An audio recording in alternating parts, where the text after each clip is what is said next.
Hey everyone, it's the Yorkshire Gardener here, inside for once, not outside on the allotment.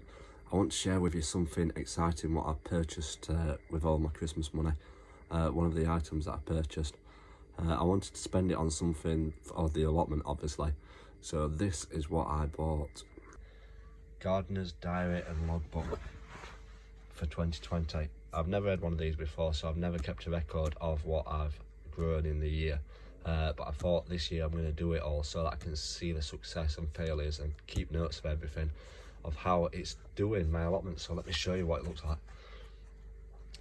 It's obviously got something for each day what you can put on like a diary, your events and bits and bobs. That's more like a diary bit, but then as you get to the back you can list all your plants, the dates you planted them, make notes on them, how they've got on, and whether they've been a success or not. So yeah, this is absolutely fantastic. I couldn't believe it for the price that I paid for it. And also an allotment planner, so you can draw your allotment up, and then a yearly planner.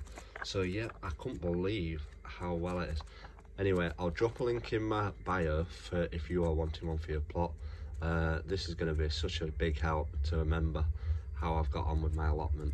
So yeah, the link's in my bio.